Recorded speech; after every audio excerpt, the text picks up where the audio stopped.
Sama ng panahon at habagat, patuloy na magpapaulan hanggang bukas. Ayon sa huling abiso ng DOST Pag-asa nitong 4 p.m., inaasahan ng 100 hanggang 200 mm na dami ng ulan dulot ng habagat sa susunod na 24 na oras, mula ngayon hanggang bukas ng hapon, sa 100-200 mm. Ilocos Norte, Pangasinan, Zambales, Bataan, 50-100 mm. Metro Manila, Cavite, Batangas, Laguna, Rizal, Bulacan, Occidental Mindoro, Tarlac, Lonayon, Pampanga, Benguet, Ifugao, Mountain Province, Kalinga, Ilocos Sur, Cagayan, Abra. Pinag-iingat ang lahat sa magiging epekto ng habagat at sama ng panahon na namataan sa Batanes. Maging alerto sa banta ng pagbaha at pagguho ng lupa. Maulan dulot ng LPA at habagat. Patuloy na nabubuo ang makakapal na call-upon na may dalang mga pag-ulan sa bahagi ng West Philippine Sea at nakakaapekto na ngayon sa malaking bahagi ng Luzon, partikular sa kanlurang bahagi kasama ang Metro Manila. Samantala, patuloy namang nakatambay malapit sa kalupaan ng Northern Luzon o sa hilagang silangang bahagi ng Cagayan ang binabantayan pa ring aktibong LPA na nananatili ang tsansa na maging bagyo sa mga susunod na oras o araw. Inaabisuhan naman ang mga residenteng apektado ng mga nasabing sama ng panahon na maging alerto at handa sa posibilidad ng mga biglaang pagbaha at mga pagguho ng lupa. Patuloy naman ang paglakas ng tropical depression sa dagat Pasipiko na binigyang pangalan bilang Bagyong Moon. Wala itong direktang epekto sa bansa at di rin inaasahang papasok ng Philippine or of Race possibility.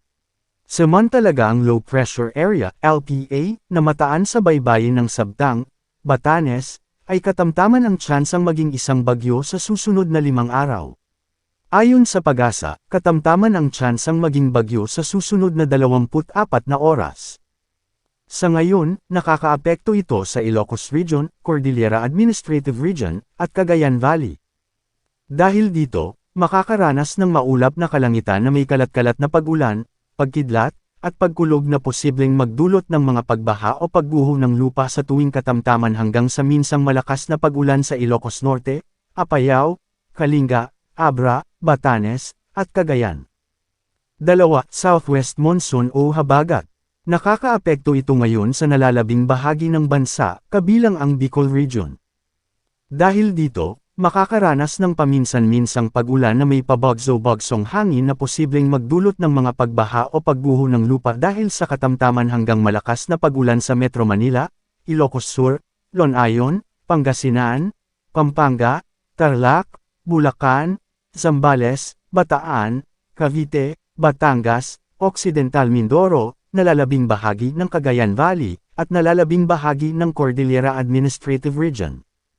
Dahil din dito, makakaranas ng maulap na kalangitan na may kalat-kalat na pag-ulan, pagkidlat, at pagkulog na posibleng magdulot ng mga pagbaha o pagguho ng lupa sa tuwing katamtaman hanggang sa minsang malakas na pag-ulan sa Western Visayas at nalalabing bahagi ng Luzon, kabilang ang Bicol Region. Samantala, ang nalalabing bahagi ng bansa ay makakaranas ng bahagyang maulap hanggang maulap na kalangitan na may posibleng pulu-pulong pag-ulan o pagkidlat at pagkulog na posibleng magdulot ng mga pagbaha o pagguho ng lupa sa tuwing severe thunderstorms. Paalala, posibleng magbago pa ang forecast. Ay pinapaalalahanan ng lahat na manatiling updated sa lagay ng panahon at sa posibleng tatahakin at magiging lakas ng sama ng panahon sa susunod na mga araw. Manatiling nakatutok sa Weather Balita para sa bago pang updates. Don't forget to subscribe #WeatherNewsNgayon.